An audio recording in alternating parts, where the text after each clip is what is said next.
بسم اللہ الرحمن الرحیم۔ السلام علیکم۔ رات کے 12 بج رہے تھے جب مجھے محسوس ہوا کہ کوئی میرے کمرے میں داخل ہوا ہے۔ پہلے تو میں نے اسے اپنا وہم سمجھا، لیکن اندھیرے میں ایسا لگا کہ جیسے کوئی میری چارپائی کے قریب آ کر کھڑا ہو گیا ہے۔ اب تو میرا رواں رواں کانپ اٹھا اور میں بہت زیادہ ڈر گئی۔ دل ہی دل میں دعائیں پڑھنے لگی کہ یہ میرا وہم ہی ہو، کوئی کمرے میں نہ آیا ہو۔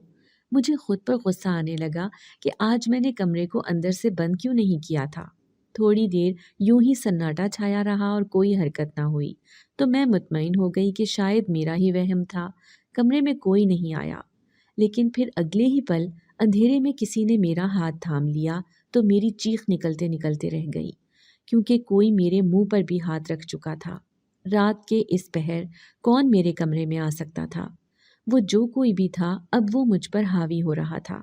اس کے ارادے مجھے ٹھیک نہیں لگ رہے تھے۔ میں نے اپنے آپ کو چھڑانے کی بہت کوشش کی لیکن اس کی پکڑ بہت مضبوط تھی۔ میں خود کو چھڑا نہیں پا رہی تھی۔ آخر میں نے ہمت کی اور چارپائی کے نیچے ہاتھ کر کے اسٹیل کا گلاس پکڑنے کی کوشش کی جو کچھ دیر پہلے ہی میں نے پانی پی کر نیچے رکھ دیا تھا۔ خوش قسمتی سے وہ گلاس میرے ہاتھ میں آ گیا اور میں نے پوری قوت سے وہ اس کے سر پر مار دیا۔ اس کے حلق سے ایک سسکاری برآمد ہوئی تھی اور اس کی گرفت جیسے ہی تھوڑی ڈھیلی ہوئی میں نے ایک دم اسے پیچھے دھکا دیا اور شور مچانے لگی۔ اسی وقت میری ساس کمرے میں آ گئی اور لائٹ آن کی تو میں بھاگتے ہوئے اپنی ساس کے گلے لگ گئی۔ اب میں نے اپنے کمرے میں گھسنے والے اس آدمی کا چہرہ دیکھا۔ مجھے پہلے ہی لگ رہا تھا کہ وہی ہو سکتا ہے۔ اس کے علاوہ یہ گھٹیا حرکت اور کوئی کر بھی نہیں سکتا تھا۔ وہ کوئی اور نہیں بلکہ میرا دیور تھا جو اس وقت اپنی چوری پکڑی جانے پر خاصا شرمندہ لگ رہا تھا۔ میں نے اپنی ساس کے آگے روتے ہوئے کہا، دیکھ لیا آپ نے، آپ کا بیٹا میرے ساتھ زبردستی کر رہا تھا اور یہ اپنے مقصد میں کامیاب بھی ہو جاتا اگر عین وقت پر آپ نہیں آ جاتی تو نہ جانے میرے ساتھ کیا ہو جاتا۔ میں تو کبھی سوچ بھی نہیں سکتی تھی کہ میرا دیور بھی میرے ساتھ اس طرح کی حرکت کر سکتا تھا۔ میں نے تو شروع سے ہی اسے اپنے چھوٹے بھائی کے برابر سمجھا تھا اور کبھی خواب میں بھی نہیں سوچ سکتی تھی کہ وہ رات کے اس پہر میرے کمرے میں گھس کر میری عزت خراب کرنے کی کوشش کر سکتا ہے۔ میری ساس نے آگے بڑھ کر اپنے بیٹے کو تھپڑ رسید کیا اور ہاتھ جوڑ کر مجھ سے معافی مانگنے لگی۔ وہ ایک اچھی عورت تھی۔ اس نے اپنے بیٹے کی غلطی کو تسلیم کر لیا تھا اور اسے مارتے ہوئے کہنے لگی کہ چل اپنی بھابھی سے معافی مانگ۔ میں کیا کرتی؟ میں اسے معاف کرنے کے علاوہ اور کوئی حل اپنے پاس نہیں رکھتی تھی، کیونکہ مجھے اسی گھر میں رہنا تھا اور میں ان لوگوں سے بگاڑ نہیں سکتی تھی۔ ایک بیوہ اور مجبور لڑکی کی زندگی بھی کیا زندگی ہوتی ہے، اسے دوسروں کے آسرے پر ہی رہنا پڑتا ہے۔ اسی طرح کے آسرے پر تھی۔ وہ کما کر لاتا تھا تو ہم دونوں کھاتے تھے۔ اگر میں اس سے بھی بگاڑ لیتی تو پھر میرا گھر میں رہنا مشکل ہو جاتا اور اس کے سوا میرا اور کوئی ٹھکانہ نہیں تھا۔ تو دل پر پتھر رکھتے ہوئے میں نے اسے معاف کر دیا اور تنبیہ کی کہ آج کے بعد ایسی حرکت مت کرنا۔ تم تو میری نظروں سے گر ہی چکے ہو تو کوشش کرنا میری نظروں کے سامنے نہ آنا۔ ساس اسے کھینچتے ہوئے کمرے سے باہر لے گئی تو میں نے جلدی سے دروازہ بند کر لیا اور بیڈ پر گر کر پھوٹ پھوٹ کر رونے لگی۔ میں اپنے شوہر کو یاد کرنے لگی جس کی موت کو ابھی اتنا زیادہ عرصہ نہیں گزرا تھا اور اس کے جاتے ہی اس کے اپنوں نے رنگ دکھانے شروع کر دیے تھے۔ وہ بھی تو ہمیشہ مجھے یہی کہتا تھا کہ میرا چھوٹا بھائی تمہارے چھوٹے بھائی کے جیسا ہی ہے، تم اس کو ویسے ہی پیار دینا جیسے میں دیتا ہوں۔ اس کے کہنے کے مطابق اس کو اپنا چھوٹا بھائی ہی سمجھا تھا، لیکن اپنے بھائی کے جاتے ہی وہ مجھ پر یوں گندی نظر ڈالے گا میں سوچ بھی نہیں سکتی تھی۔ کہنے لگی کہ میرے بیٹے کو معاف کر دو۔ میں نے ہرگز بھی اس کی ایسی تربیت نہیں کی تھی کہ وہ ایک لڑکی کی عزت خراب کرنے کی کوشش کرے، وہ بھی اپنی بیوہ بھابھی کی۔ ایک بیٹا تو چلا گیا ہے، میں دوسرے کو ہاتھ سے نہیں کھونا چاہتی اور میں یہ بھی نہیں چاہتی کہ دوبارہ کبھی یہ موقع آئے۔ اس لیے میں نے اس مسئلے کا ایک حل نکال لیا ہے۔ میں نے حیران ہو کر پوچھا، کیسا حل؟ تو میری ساس کہنے لگی کہ اس کے علاوہ اور کوئی حل نہیں کہ تمہاری شادی میں اسی سے کر دوں۔ میں نے چلاتے ہوئے کہا، یہ آپ کیا کہہ رہی ہیں؟ میں ہرگز بھی اس سے شادی نہیں کروں گی۔ تو میری ساس کہنے لگی، دیکھو بیٹا، تم ایک بیوہ عورت ہو اور بیوہ عورت کی دوسری شادی کرنے کا حکم تو ہمارا مذہب بھی دیتا ہے۔ ویسے بھی تمہارے پاس تو کوئی سہارا نہیں ہے اور نہ ہی میرے پاس، ہم دونوں ہی اس کی کمائی پر پل رہی ہیں۔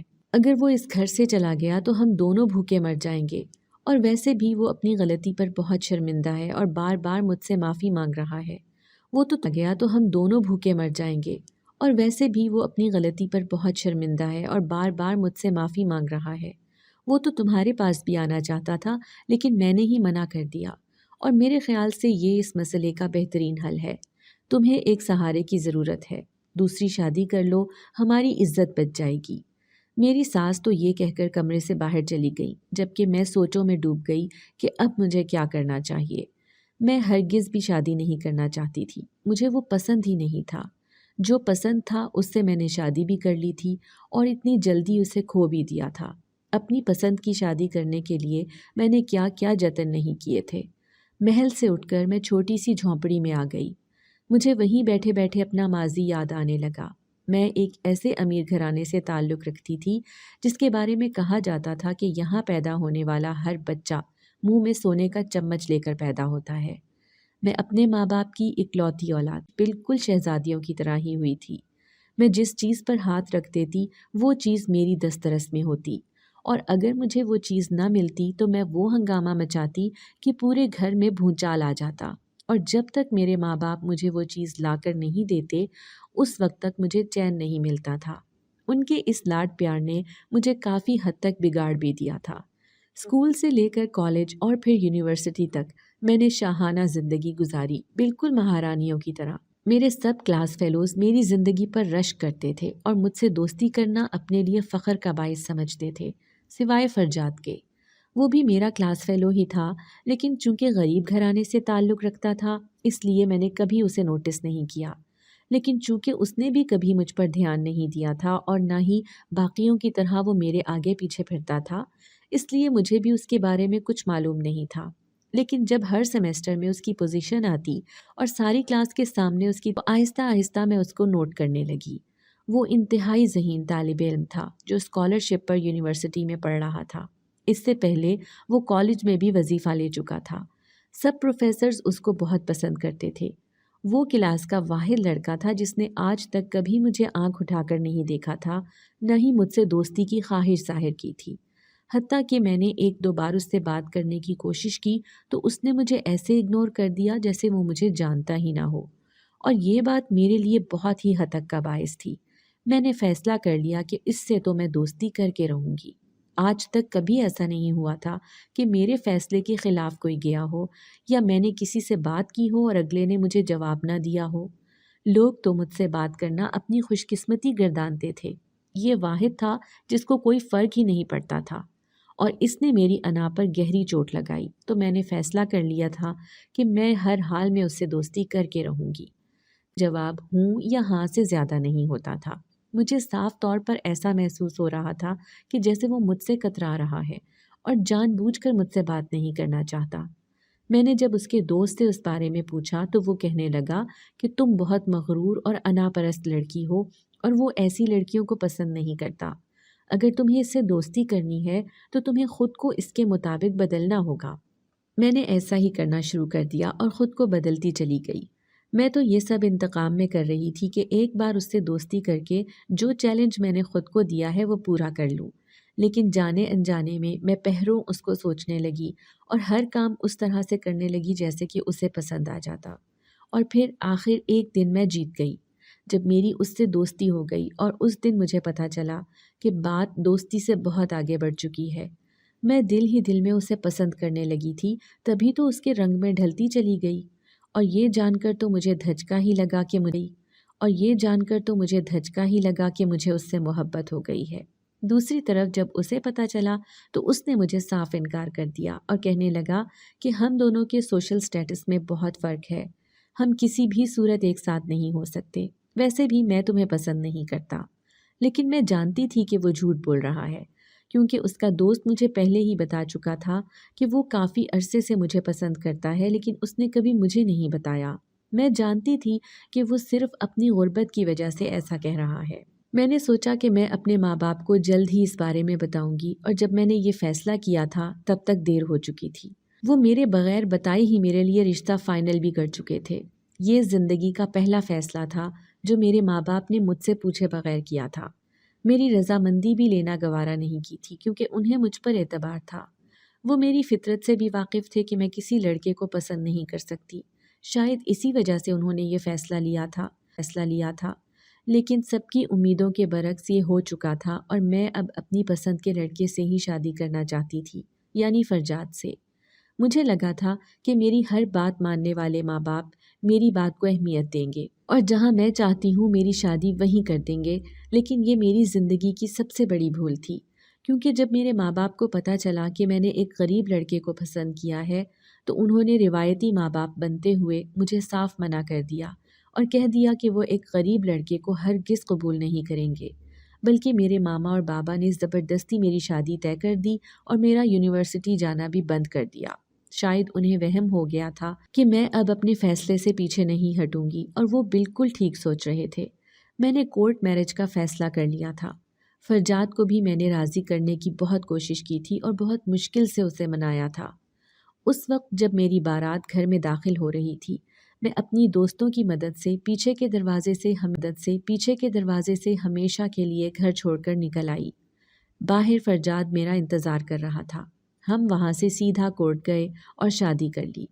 میں جانتی تھی کہ میں نے اپنے ماں باپ کے ساتھ اچھا نہیں کیا، ان کی عزت مٹی میں ملا دی ہے۔ وہ مہمانوں کے سامنے بری طرح سے شرمندہ ہوں گے اور نہ جانے انہوں نے اس معاملے کو کیسے سنبھالا ہوگا، لیکن میں اپنے دل کے ہاتھوں مجبور تھی۔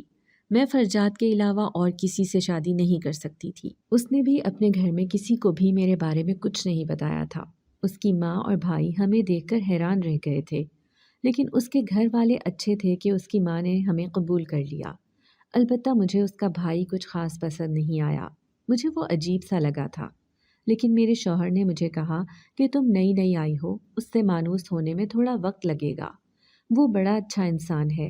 حالانکہ مجھے تو ایسا بالکل بھی محسوس نہیں ہوا تھا، لیکن خیر مجھے اس سے کیا لینا دینا تھا، مجھے تو اپنے سے بھی اچھی محسوس نہیں ہوتی تھی، اور کبھی کبھی ایسا لگتا تھا کہ جیسے وہ مجھ سے کوئی بات کرنا چاہتا ہے لیکن پھر رک جاتا تھا۔ میں نے کبھی اس پر غور ہی نہیں کیا تھا اور کبھی اس سے بات چیت نہیں کی تھی۔ ہم دونوں کی زندگی بہت اچھی چل رہی تھی اور میں نے کبھی وہم و گمان بھی نہیں کیا تھا کہ مجھ پر ایسے قیامت بھی ٹوٹ سکتی ہے کہ میرا شوہر ہمیشہ کے لیے مجھے چھوڑ کر چلا جائے۔ سمجھ ہی نہیں آیا تھا اور اس کی زندگی یوں ہاتھوں سے نکلتی چلی گئی جیسے بند مٹھی سے ریت۔ دنیا جہان کے ٹیسٹ کروا لیے تھے، لیکن ڈاکٹروں کو بھی اس کے مرض کی سمجھ ہی نہیں آئی تھی۔ دیکھتے ہی دیکھتے اس نے آنکھیں موند لیں۔ اس کے جانے کے بعد میں اکیلی، بیوہ اور بے سہارا ہو گئی تھی، لیکن میں جانتی تھی کہ میں اب اپنے گھر میں بھی واپس نہیں جا سکتی۔ جو کچھ میں اپنے ماں باپ کے ساتھ کر کے آئی تھی، انہوں نے تو مجھ پر تبھی فاتحہ پڑھ لی ہوگی، اور میں تو ان کے لیے تبھی مر چکی ہوں گی، اور اب یہ جو سب بھی میرے ساتھ ہو رہا تھا ہوگی، اور میں تو ان کے لیے تبھی مر چکی ہوں گی، اور اب یہ جو سب بھی میرے ساتھ ہو رہا تھا، شاید ماں باپ کا دل دکھانے کی سزا ملی ہے، تو اب میرا مرنا جینا بھی یہی تھا۔ لیکن اب جو ساس کہہ کر گئی تھیں کہ میں دیور کے ساتھ شادی کر لوں، اس بارے میں مجھے بہت سوچ سمجھ کر فیصلہ کرنا چاہیے تھا، لیکن پھر وہی ہوا جو میری ساس چاہتی تھی۔ میں نے اس شادی کے لیے ہاں کر دی، کیونکہ میں جانتی تھی میرے پاس اور کوئی چارہ نہیں ہے۔ یہ شادی میں نے اپنی مرضی کے خلاف کی تھی، اسی لیے میں اس سے نفرت کرنے لگی، لیکن وہ مجھ سے بہت محبت سے پیش آتا۔ شادی کی پہلی رات اس نے ہاتھ جوڑ کر مجھ سے معافی بھی مانگی تھی کہ اس دن اس کا ارادہ میری عزت پر ہاتھ ڈالنے کا نہیں تھا، لیکن اس پر شیطان غالب آ گیا تھا۔ میں جتنا اس سے دور رہنے کی کوشش کرتی، وہ اتنا ہی میرے قریب آتا تھا، اور اس کی محبت مجھے الجھن میں مبتلا کر دیتی تھی۔ مجھے اپنا شوہر یاد آنے لگتا تھا اور میں رونے لگتی تھی۔ ایک دن چلی آئی، لیکن وہاں پر پہلے سے ہی اسے دیکھ کر میں دنگ رہ گئی۔ مجھے دیکھ کر اس کی آنکھوں میں غصہ آ گیا اور وہ مجھے بازو سے کھینچتے ہوئے گھر لے آیا۔ اس کا رویہ حیران کر دینے والا تھا۔ اسے ہو کیا گیا ہے اور وہ مجھ پر اتنا غصہ کیوں ہو رہا ہے؟ وہ تو مجھ پر آج تک اونچی آواز میں نہیں بولا تھا، تو اب کیوں چیخ رہا ہے؟ اسے میرے گھر سے باہر نکلنے پر آخر اعتراض کیوں ہو رہا تھا؟ مجھے اس کا رویہ سمجھ میں نہیں آتا تھا۔ عجیب دھوپ چھاؤں جیسا رویہ تھا۔ کبھی تو مجھ سے محبت کی انتہا کر دیتا اور کبھی یوں لا تعلق ہو جاتا کہ جیسے مجھے جانتا ہی نہ ہو۔ انہی دنوں میں مجھے امید سے ہونے کی خبر ملی تو گھر میں خوشیوں کی بہار آ گئی۔ میری ساس بہت خوش ہو گئی اور کہنے لگی کہ اگر بیٹا ہوا تو میں اس کا نام فرجاد ہی رکھوں گی، اور میں یہ سن کر ہی خوش ہو گئی، کیونکہ اندر سے تو میں بھی یہی چاہتی تھی، لیکن میں نے اس وجہ سے نہیں کہا کہ میری ساس کو برا نہ لگ جائے۔ لیکن اب ان کی بھی یہی خواہش تھی اور میری بھی دلی آرزو تھی کہ میرے گھر پہ بیٹا ہی پیدا ہو۔ ابھی اس خوشخبری کو ایک ہفتہ ہی گزرا تھا کہ ایک رات میرا شوہر کمرے میں آیا تو اس کے ہاتھ میں مٹی تھی۔ میں نے حیرانی سے پوچھا کہ یہ مٹی کیسی ہے، یہ تم کیوں لے کر آئے ہو؟ تو کہنے لگا، یہ فرجاد بھائی کی قبر کی مٹی ہے، اس کا لیپ تم اپنے پیٹ پر لگا لو۔ اس کی بات سن کر میں ہکا بکا رہ گئی کہ اس کا دماغ تو نہیں خراب ہو گیا، یہ کیسی باتیں کر رہا ہے۔ میں نے منع کیا تو اس نے زبردستی وہ مٹی میرے پیٹ پر لگا دی۔ اس رات وہ بیڈ پر بھی نہیں سویا اور مجھ سے دور دور ہی رہا، بلکہ آدھی رات کے وقت تو وہ کمرے سے ہی اٹھ کر باہر چلا گیا۔ جب میں نے وجہ دریافت کرنے کی کوشش کی تو کہنے لگا، میرے پیچھے مت آنا، میں تمہارے ساتھ ابھی اس کمرے میں نہیں رہنا چاہتا، میرا دم گھٹ رہا ہے۔ خیر میری تو اپنی طبیعت ٹھیک نہیں تھی، میں اس کے بدلتے مزاج پر کیا غور کرتی، لیکن اس کا رویہ مجھے چونکا ضرور رہا تھا کہ کوئی تو ایسی بات ہے، مٹی لا کر میرے پیٹ پر لیپ کرنے کی کیا ضرورت تھی۔ اس کے پیچھے کی کہانی میں نے جتنی بار اس سے پوچھنے کی کوشش کی، اس نے ٹال دیا اور کہا کہ میں روز بھائی کی قبر پر دعا کرنے جاتا ہوں تو یادگیری کے طور پر وہ مٹی لے آتا ہوں۔ یہ مٹی پھینکنے کا دل نہیں کرتا تو اسے تمہارے پیٹ پر لگا دیتا ہوں۔ اس میں حیران ہونے اور سوچنے والی کیا بات ہے؟ مجھے اس کی وضاحت پر یقین نہیں آتا تھا اور مجھے اندر سے ہی محسوس ہوتا تھا کہ بات تو کوئی اور ہی ہے، لیکن آخر کیا؟ مجھے 1 مہینہ گزر چکا تھا کہ ایک دن مجھے کہنے لگا کہ مجھے تمہیں کہیں پر لے کر جانا ہے، لیکن تمہاری آنکھوں پر پٹی بندھی ہوگی اور تم دیکھ نہیں پاؤ گی کہ ہم کہاں پر جا رہے ہیں، اور جو کچھ بھی تمہارے ساتھ ہوگا تم اس بارے میں کوئی بھی سوال نہیں کرو گی۔ میں نے اصرار کیا تو وہ کہنے لگا کہ میں ابھی تمہیں کچھ نہیں بتا سکتا، بعد میں سب کچھ بتا دوں گا، لیکن تم بس اتنا یاد رکھو کہ میں جو بھی کر رہا ہوں وہ ہمارے بھلے کے لیے ہی کر رہا ہوں۔ تم بس اتنا یاد رکھو کہ میں جو بھی کر رہا ہوں وہ ہمارے بھلے کے لیے ہی کر رہا ہوں۔ آخر مجھے اس کی بات ماننی پڑی اور میں آنکھوں پر پٹی باندھ کر اس کے ساتھ ایک رکشے میں بیٹھ گئی۔ کافی دیر رکشہ چلتا رہا اور اس دوران وہ کیا کرتا رہا مجھے کچھ خبر نہیں تھی، کیونکہ مکمل خاموشی چھائی ہوئی تھی۔ آگے تھوڑی دیر کے بعد وہ رکشہ ایک جگہ رکا تو میرا ہاتھ پکڑ کر وہ نیچے اتر گیا اور مجھے اپنے ساتھ لے کر چلنے لگا۔ مجھے کچھ سمجھ میں نہیں آ رہا تھا کہ ہم کہاں پر جا رہے ہیں۔ چلتے چلتے ایک دم مجھے ایک جگہ پر ٹھوکر لگی اور میں نیچے گر گئی۔ اٹھتے ہوئے میں نے اپنے ہاتھوں سے اس جگہ کو چھو کر دیکھا تو میرے پورے وجود میں سنسنی سی دوڑ گئی، کیونکہ میں جان چکی تھی کہ ہم کہاں پر ہیں۔ شاید ہم قبرستان میں تھے، لیکن وہ مجھے یہاں پر کیوں لے کے آیا تھا اور میری آنکھوں پر پٹی باندھنے کا کیا مقصد تھا؟ میں چپ چاپ اس کے ساتھ چلتی جا رہی تھی۔ اس نے پھر ایک جگہ پر مجھے بیٹھنے کا کہا۔ وہ مجھے کہنے لگا کہ آدھے گھنٹے تک تم کچھ بھی مت بولنا، یہیں پر بیٹھی رہنا۔ وہ کر کیا رہا تھا مجھے تو کچھ سمجھ میں نہیں آ رہا تھا۔ عجیب معاملات تھے، وہ کچھ بتانے پر بھی تیار نہیں تھا اور مجھے آنکھوں پر سے پٹی اتارنے کی بھی اجازت نہیں تھی، ورنہ میں دیکھ ہی لیتی کہ میرے ارد گرد ہو کیا رہا ہے۔ آدھے گھنٹے کے بعد اس نے میرے ہاتھوں میں کچھ عجیب و غریب سا پکڑا دیا اور کہنے لگا کہ اس کو اپنے سر پر سے وار کر پیچھے پھینکتی جاؤ۔ مجھے یہ سب کرنا بہت عجیب لگ رہا تھا، لیکن میں اس کی بات مانتی گئی اور جیسے وہ کہتا گیا ویسی کرتی گئی۔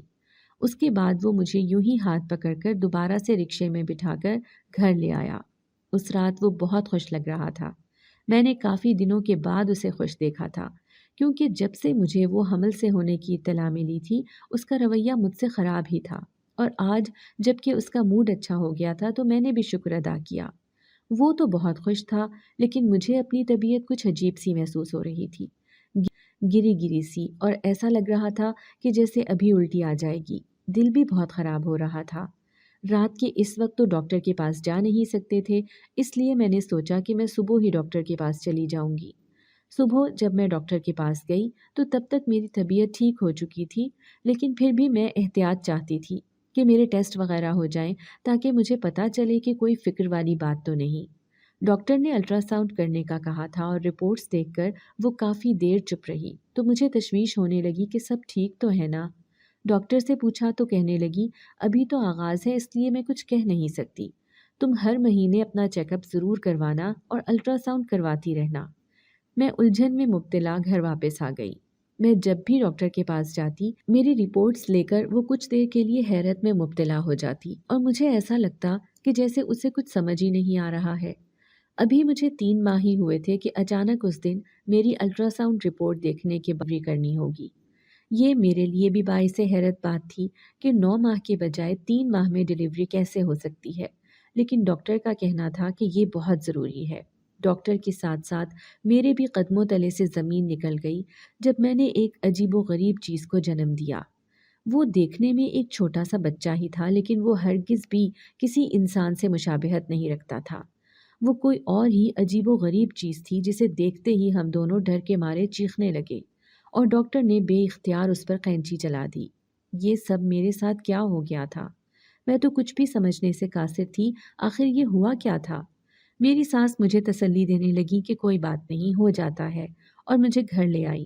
کچھ دن تو میں اپنے غم میں ہی روتی رہی، پھر جب کچھ طبیعت سنبھلی تو اماں مجھے چپ چپ سی لگی، ایسا لگا جیسے کچھ پریشان سی ہیں۔ میں نے ساس سے پوچھا کہ سب ٹھیک تو ہے، آپ کچھ پریشان لگ رہی ہیں، تو ایسا لگا کہ کچھ بتانے لگی ہے لیکن پھر رک گئی۔ سب ٹھیک تو ہے، آپ کچھ پریشان لگ رہی ہیں، تو ایسا لگا کہ کچھ بتانے لگی ہے لیکن پھر رک گئی۔ کہنے لگی کہ نہیں بیٹا، ایسی کوئی بات نہیں ہے، تم پریشان مت ہو۔ مجھے صاف طور پر ایسا محسوس ہو رہا تھا جیسے وہ کچھ چھپا رہی ہیں۔ اچانک میری نظر ساس کے بازو پر پڑی، ایسا لگ رہا تھا جیسے کسی نے زور سے اس کے بازو مروڑے ہوں۔ اس پر انگلیوں کے واضح نشانات نظر آ رہے تھے۔ میں گھبرا گئی اور ان سے پوچھنے لگی کہ کیا ہوا، تو انہوں نے بہانے بنا کر مجھے ٹال دیا۔ یہ سب آخر ان کے ساتھ کون کر سکتا تھا؟ اس گھر میں میرے علاوہ تو ان کا بیٹا ہی تھا، لیکن وہ آخر اپنی ماں کے ساتھ ایسا کیوں کرے گا؟ میرا خیال تھا کہ شاید مجھے کوئی غلط فہمی ہوئی ہے، لیکن اگلے دن جب میں نے اپنے شوہر کو غصے کے ساتھ اپنی ماں سے بات کرتے ہوئے دیکھا تو میرے شک کی تصدیق ہو گئی۔ وہ اس کو کہہ رہا تھا کہ اگر یہ بات ہم دونوں کے علاوہ آپ کی بہو کو پتہ چلی یا کسی اور تیسرے بندے کو تو ماں تمہاری خیر نہیں ہوگی۔ میں نے اس کا رنگ بری طرح سے اڑا ہوا تھا۔ آخر وہ کس بات کی دھمکی دے رہا ہے؟ کون سی ایسی بات تھی جو مجھے پتہ نہیں چلنی چاہیے تھی؟ اب تو میں بھی تجسس کا شکار ہو گئی تھی اور سوچ لیا تھا کہ مجھے اس راز کا پتہ چلانا ہی ہے۔ جیسے ہی میرا شوہر گھر سے باہر نکلا تو میں بھی اس کے پیچھے پیچھے چلنے لگی۔ شام کے سائے گہرے ہونے لگے تھے اور اسی وقت وہ گھر سے باہر نکلتا تھا اور واپسی پر قبر کی مٹی لے کر آتا تھا۔ شاید ابھی بھی ادھر ہی جا رہا تھا۔ بغیر کچھ سوچے سمجھے میں اس کے پیچھے پیچھے چلنے لگی۔ میں دیکھنا چاہتی تھی کہ آخر وہ جا کر کرتا کیا ہے اور کیوں مٹی لے کر آتا ہے۔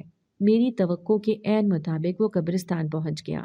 میرا تو خیال تھا کہ وہ مٹی اٹھائے گا اور واپس لے آئے گا، لیکن وہاں پر جو ہوا اس نے تو میرے سر پر آسمان ہی گرا دیا۔ اس نے اپنی جیب سے کچھ نکالا تھا۔ جب میں نے دھیان سے دیکھا تو وہ کچھ اگربتیاں اور موم بتیاں تھیں۔ اس نے وہ جلا لی اور پھر اپنے ارد گرد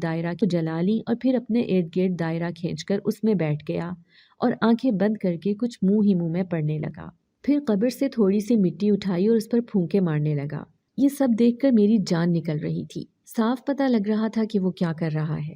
میں جان چکی تھی کہ میری ساس کو کیا راز پتہ چلا، یہی کہ ان کا بیٹا جادو ٹونے میں پڑ چکا ہے، اور شاید اسی وجہ سے میں نے کسی انسان کی بجائے اس عجیب و غریب بچے کو جنم دیا تھا، کیونکہ اس کے جادو کا اثر مجھ پر بھی ہو رہا تھا۔ اس نے مجھے دیکھ ہی لیا تھا۔ میں بھاگنے لگی مگر وہ دوڑ کر آیا اور مجھے جانے سے روکنے لگا۔ میں ہرگز بھی اس انسان کے ساتھ نہیں رہنا چاہتی تھی۔ مجھے اس سے خوف محسوس ہو رہا تھا، جبکہ دوسری طرف وہ مجھے جانے سے روک رہا تھا۔ کہنے لگا کہ میں نے یہ سب جو بھی کیا ہے صرف تمہارے لیے کیا۔ اس نے مجھے زبردستی اپنے سامنے بٹھا لیا اور کہنے لگا کہ آج تمہیں سننا ہوگا وہ سب کچھ جو میں اتنے عرصے سے تم سے کہنا چاہ رہا تھا۔ میں شروع سے ہی سب رشتہ داروں کی توجہ کا مستحق ہمیشہ سے صرف وہی تھا، اور مجھے اس کے مقابلے میں صرف تانے ہی ملتے۔ سب میرا مقابلہ اس سے کرتے تھے، جو کہ مجھے بالکل اچھا نہیں لگتا تھا۔ ہوتے ہوتے ہم میں فاصلے بڑھنے لگے۔ وہ ہر کام میں پرفیکٹ تھا، اسی لیے سب اس کی تعریفیں کرتے تھے، جبکہ میں ایک ناکام انسان تھا، اس لیے مجھے اس پر غصہ آتا تھا۔ میں زیادہ تر وقت گھر سے باہر نکالنے لگا اور غلط صحبت میں پڑ گیا۔ پھر جب وہ تمہیں بیاہ کر گھر میں لے کر آیا تو پہلی ہی نظر میں تم پر اپنا دل ہار گیا تھا، اور اس پر مجھے اس سے شدید جلن محسوس ہوئی کہ ساری عمر تو وہ ہمیشہ مجھ سے بہترین ہی ہر چیز لیتا رہا ہے، اور آج اتنی اچھی لڑکی بھی اس کی قسمت میں ہے، میری قسمت میرا ساتھ کیوں نہیں دیتی؟ اسی حسد میں نے کالا جادو کرنے والوں سے رابطہ کیا اور یہ علم سیکھنے لگا۔ میں چاہتا تھا کہ وہ ہماری زندگیوں سے نکل جائے اور میں اس کی جگہ لے کر تمہاری زندگی میں آ جاؤں۔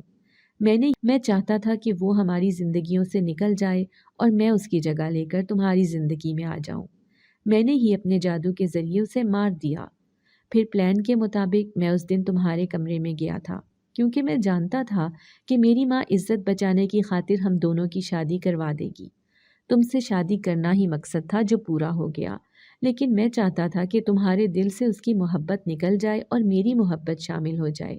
اسی لیے میں روزانہ اس کی قبر پر جا کر عمل کرتا تھا کہ تمہارا دل پلٹ جائے، تم اس سے نفرت کرنے لگو۔ اسی لیے میں اس کی قبر کی مٹی لا کر تمہارے پیٹ پر لیپ کرتا تھا، تاکہ ہمارا ہونے والا بچہ ہرگز بھی لڑکا پیدا نہ ہو اور نہ ہی اس کی طرح ہو، کیونکہ میں نہیں چاہتا تھا کہ ہمارا لڑکا پیدا ہو اور اس کا نام اماں فرجاد رکھ دیں۔ یہ سب میں نے صرف تمہارے لیے کیا، اور اب میں تمہیں خود سے دور ہرگز بھی نہیں جانے دوں گا۔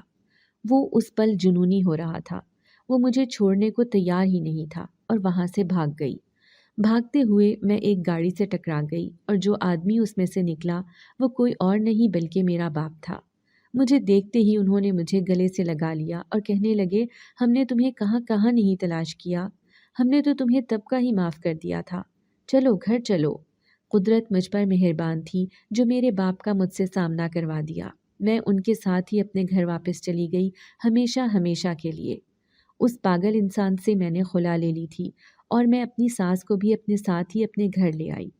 آخر میری سزا ختم ہوئی، ماما اور بابا نے مجھے معاف کر دیا تھا۔ اگر آپ کو ہماری آج کی کہانی پسند آئی ہے تو ویڈیو کو لائک کیجیے، اور اگر آپ ایسی ہی دلچسپ کہانیاں سننا پسند کرتے ہیں تو ہمارے چینل کو سبسکرائب کیجیے۔ ملتے ہیں کل ایک نئی دل کو چھو جانے والی کہانی کے ساتھ۔